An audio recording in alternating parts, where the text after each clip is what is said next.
Assalamualaikum warahmatullahi wabarakatuh. Di video kali ini kita akan membahas materi audit atas persediaan dan siklus pergudangan. Fungsi bisnis dalam siklus dan dokumen serta catatan terkait. Siklus persediaan dan pergudangan dapat dianggap terdiri dari dua sistem yang terpisah tetapi terkait erat, yaitu antara aliran fisik barangnya dan biaya terkait. Nah, aliran fisik barang ini dimulai dari kita memperoleh barangnya sampai kita melakukan penjualan terhadap barang tersebut.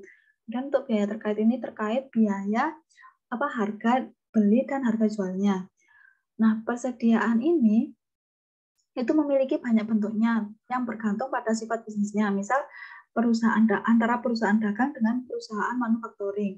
Nah, kalau perusahaan dagang dia itu terkait memeriksa barangnya. Jadi mulai dari kita menerima barang sampai kita melakukan penjualannya. Jadi hanya berfokus dari satu barangnya. Jadi udah barang jadinya itu loh.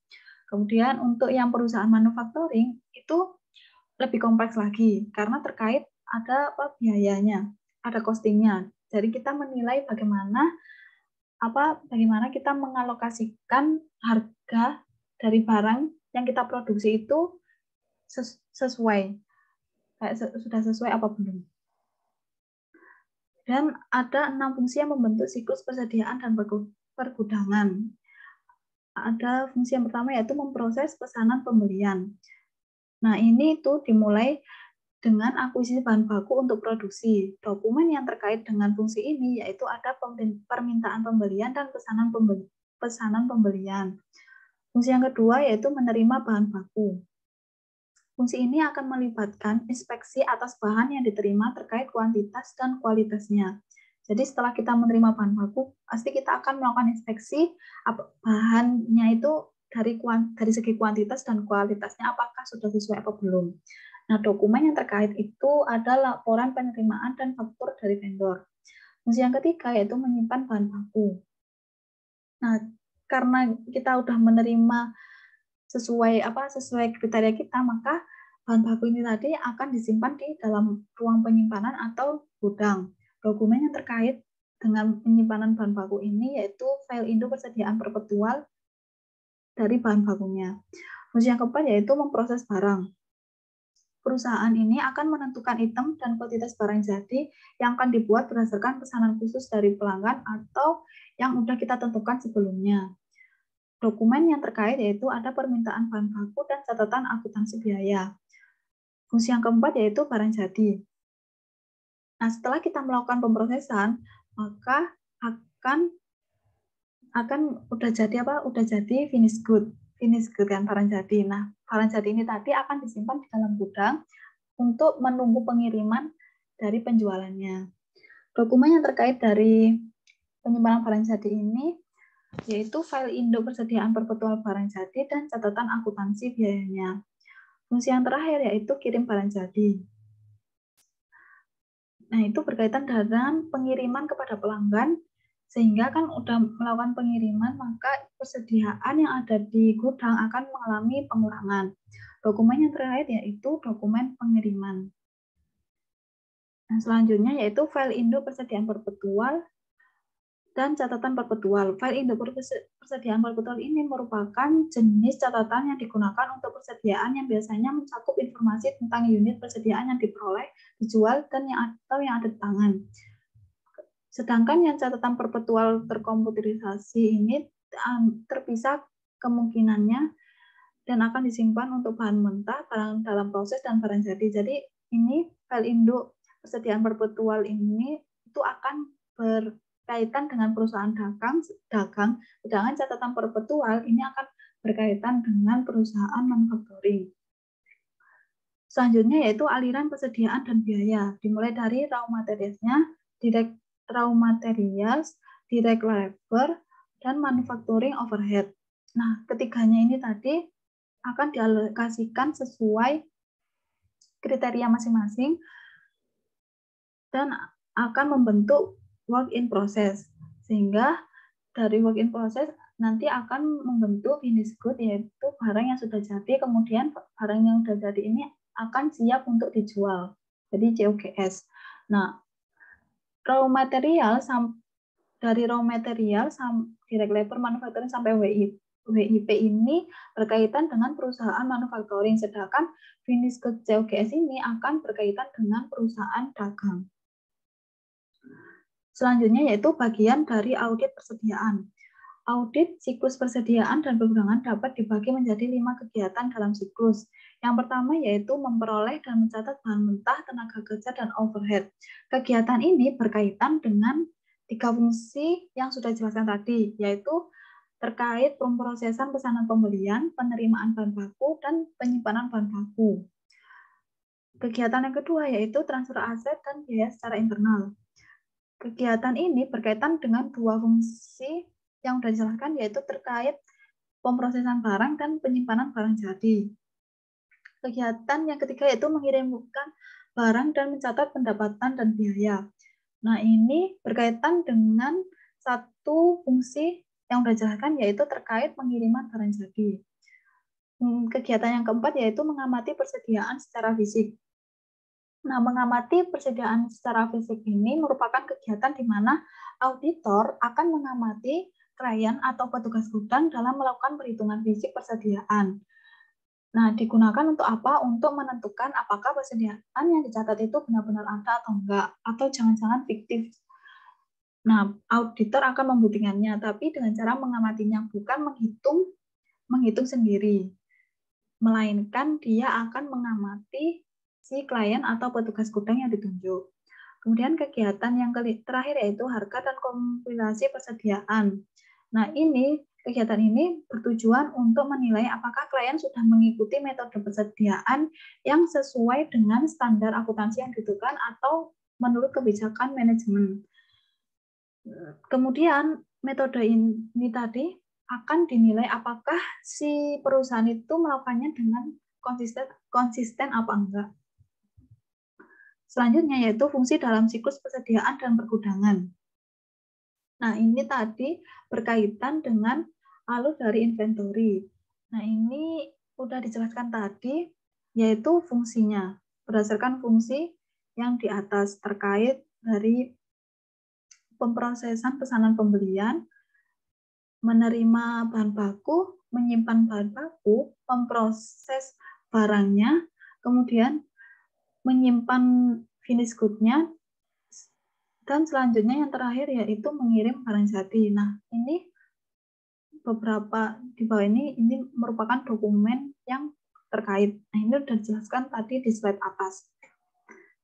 Dan terkait audit dari pembelian dan persediaan.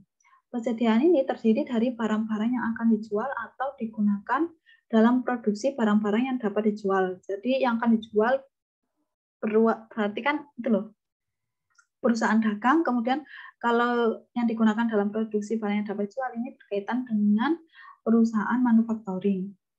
Transaksi utama yang melibatkan persediaan ini ada 2, yaitu transaksi pembelian dan transaksi penjualan. Transaksi pembelian ini akan menambah persediaan, sedangkan transaksi penjualan dia akan mengurangi persediaan.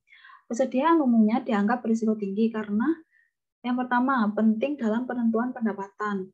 Dia melibatkan volume aktivitas yang tinggi, melibatkan kompleksitas akuntansi, dan mudah dimanipulasi. Melibatkan kompleksitas akuntansi itu dimulai dari ada siklus pembelian, penjualan, penggajian. Jadi intinya di persediaan ini terdapat berbagai macam siklus. Selanjutnya itu perbedaan antara siklus penjualan dan pengeluaran. Untuk siklus penjualan, masalah audit cenderung terkait dengan pemrosesan klerikal dengan volume tinggi dibandingkan dengan prinsip akuntansi yang kompleks. Pemrosesan klerikal ini berkaitan dengan sifatnya itu kejadiannya itu berulang. Kemudian di pemrosesan klerikal ini tidak ada analisis yang tinggi, jadi cuma tinggal input atau output biasa saja. Yang selanjutnya untuk siklus pengeluaran atau persediaan. Masalah audit muncul dari proses volume tinggi dan prinsip akuntansi yang kompleks seperti pembebanan biaya kepersediaan dengan asumsi aliran persediaan, identifikasi barang-barang usaha atau lambat bergerak, dan yang terakhir yaitu lebih rendah dari biaya atau nilai realisasi bersih. Asersi utama yang terkait dengan persediaan yaitu ada keberadaan, penilaian dan alokasi, ketersediaan, akurasi, dan bisa batas. Nah, untuk yang keberadaan, asersi ini tuh digunakan untuk memastikan apakah persediaan itu benar-benar ada atau enggak. Untuk asersi yang kedua, penilaian dan alokasi. Ini untuk memastikan bahwa nilai dari persediaan ini sudah diklasifikasikan dengan tepat. Asersi yang selanjutnya yaitu ketersediaan. Ketersediaan ini digunakan untuk memastikan apakah transaksi dari pembelian ini benar-benar terjadi apa enggak. Dan asersi yang kedua yaitu akurasi. Ini digunakan untuk memastikan bahwa jumlah yang disajikan di neraca itu sudah tepat dan benar apa belum. Kemudian untuk bisa batas atau cut off, ini untuk memastikan apakah transaksi atau persediaannya itu sudah pada periode yang tepat apa belum. Misalnya kan kalau kita melakukan audit tahun 2019, berarti yang ada di neraca di klien ini harus transaksi yang terjadi di tahun 2019, nggak boleh di tahun 2020 atau 2018. Jadi kalau ada di selain 2019 itu perlu dilakukan penyesuaian atau koreksi. Nah, prosedur utama dalam melakukan asersi tadi ada 4, yaitu pengamatan inventaris fisik, di mana si auditor yang melihat tadi yang sudah dijelaskan di atas, dan ada prosedur analisis substantif, kemudian ada pengujian batas waktu sekitar tanggal untuk menguji bahwa penjualan dan pembelian dicatat dalam periode yang benar. Jadi kalau ada transaksi yang periodenya salah, maka perlu dilakukan penyesuaian. Dan untuk tes penilaian dan alokasi, apakah ini untuk membuktikan apakah si perusahaan atau kliennya itu sudah melakukan pengalokasiannya itu dengan tepat apa belum. Nah, selanjutnya ada asersi tujuan dan prosedur terkait audit pembelian. Nah, asersi yang terkait yaitu ada 5, ada occurrence, completeness, akurasi, cut off, dan classification. Tujuan dari occurrence ini yaitu untuk memastikan apakah transaksi pembeliannya itu benar-benar terjadi pada suatu periode atau enggak. Kemudian untuk prosedur audit, contoh prosedur audit umum yang dilakukan yaitu melakukan vouching dari jurnal ke bukti dokumen. Asas yang kedua, completeness. Tujuan spesifiknya yaitu untuk memastikan semua transaksi yang seharusnya dicatat sudah tercatat dalam neraca. Prosedur yang umumnya dilakukan yaitu melakukan tracing dari bukti dokumen ke jurnal. Asas yang ketiga yaitu akurasi. Tujuannya yaitu untuk memastikan apakah jumlah yang tersaji di neraca itu sudah tepat apa belum. Prosedur yang dilakukan yaitu melakukan rekalkulasi atas forecast invoice. Asas yang keempat yaitu cut off. Tujuannya untuk memastikan transaksi pembelian itu dicatat pada periode yang benar atau enggak. Contoh prosedurnya yaitu melakukan pengecekan atas pencatatan pembelian terakhir sebelum tutup buku dan melakukan pengecekan terhadap pencatatan pembelian pertama setelah tutup buku. Asas yang terakhir yaitu classification. Tujuannya untuk memastikan apakah transaksi pembelian itu dicatat pada akun yang benar atau ada yang salah. Jadi kita melakukan pengecekan. Prosedur yang dilakukan, prosedur contohnya yaitu inquiry dan scan untuk akun-akun yang terlibat dalam transaksi pembeliannya. Jadi, asersi yang terkait dengan audit pembeliannya ada 5, yaitu occurrence, completeness, akurasi, cut off, dan classification. Nah, sedangkan untuk asersi tujuan dan prosedur audit terkait audit persediaan, ini asersinya ada 4. Eksistensi, right and obligation, completeness, valuation, and allocation. Nah, tujuan dari eksistensi ini yaitu untuk memastikan apakah total persediaan yang ada di neraca ini persediaan secara fisiknya itu benar-benar ada apa enggak. Jadi prosedur yang dilakukan itu melakukan inspeksi terhadap perhitungan fisik.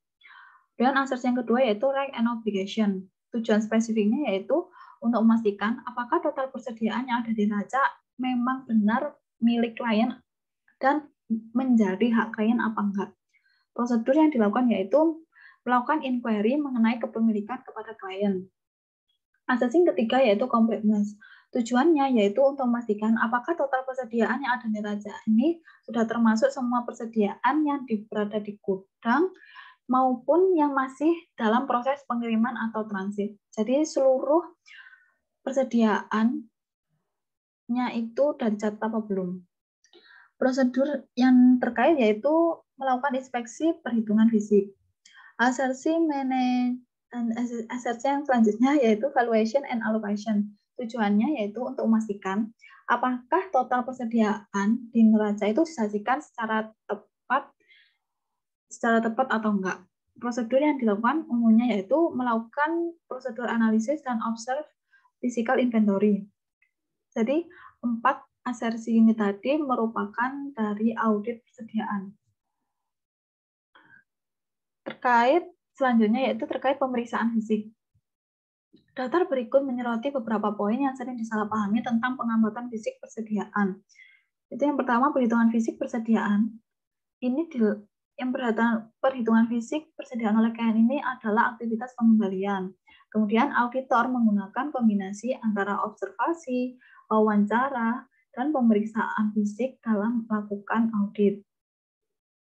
Nah, tujuan auditor melakukan kombinasi ini untuk apa? Untuk memperoleh keyakinan memadai bahwa metode klien menghitung persediaan menghasilkan penghitungan yang akurat, yang oleh karena itu merupakan pengujian pengendalian. Jadi, si klien melakukan aktivitas pengendalian yaitu dengan cara melakukan perhitungan fisik. Nah, perhitungan fisik tadi akan diuji oleh auditor dengan cara menggunakan kombinasi observasi, wawancara, dan pemeriksaan fisik untuk menilai apakah metode yang digunakan oleh klien itu tadi udah efisien dan efektif apa belum. Nah, itu. Dan dalam kebanyakan keadaan tidak ada prosedur alternatif yang memuaskan untuk membuat atau mengamati beberapa penghitungan barang dalam persediaan untuk memverifikasi persediaan air. Selanjutnya yaitu terkait tes penilaian dan alokasi. Auditor ini diharuskan untuk mengevaluasi dasar yang digunakan oleh manajemen dalam penilaian dan alokasi persediaan. Nah, untuk melaksanakan prosedur audit yang dirancang ini agar dapat memperoleh bukti audit yang cukup dan tepat dalam menilai ini tadi. Kemudian sampling audit dapat digunakan dalam verifikasi biaya persediaan dengan memilih pembelian dan menjamin harga biaya kembali ke faktur pemasok atau catatan akuntansi biaya. Jadi auditor itu hanya bisa melakukan sampling audit, nggak harus dilakukan audit semuanya. Jadi cuma diambil beberapa saja dalam memverifikasi biaya persediaan. Selanjutnya yaitu auditor juga perlu memastikan bahwa asumsi aliran persediaan yang digunakan untuk membuatkan biaya kepersediaan sesuai dengan metode akuntansi yang dapat diterima. Jadi auditor itu juga akan melihat bagaimana persediaan mulai dari pembelian sampai penjualan. Apakah pencatatan yang dilakukan oleh si klien ini sudah sesuai dengan metode akuntansinya. Dengan persediaan yang harus nilai pada biaya lebih rendah dan nilai realisasi bersih, auditor ini akan menguji item usang, pergerakan lambat, dan kelebihannya. Selanjutnya ada tes akuntansi biaya. Sistem akuntansi biaya dan kontrol dari perusahaan yang berbeda itu lebih bervariasi daripada kebanyakan area audit lainnya karena berbagai macam item persediaan dan tingkat kecanggihan dengan oleh manajemen. Jadi, sistem akuntansi biaya dan kontrol perusahaan ini antar perusahaan satu dan perusahaan itu pasti beda karena itu pasti kebijakan manajemen itu berbeda-beda. Tapi dalam melakukan audit pada intinya area yang diuji itu sama. Pengendalian akuntansi biaya adalah pengendalian terkait dengan proses yang mempengaruhi persediaan fisik dan pelacakan biaya terkait. Jadi yang seperti penjelasannya di atas yaitu terkait aliran fisiknya dan biaya terkaitnya. Ada 2 kategori besar kontrol yaitu yang pertama kontrol fisik atas bahan baku, barang proses, persediaan barang jadi, dan kontrol atas biaya terkait. Nah, kontrol fisik atas bahan baku barang dalam proses persediaan barang jadi ini digunakan untuk mencegah kerugian akibat penyalahgunaan dan pencurian dari persediaan yang tidak diinginkan, yang akan membuat kerugian bagi perusahaan. Konsep dalam mengaudit akuntansi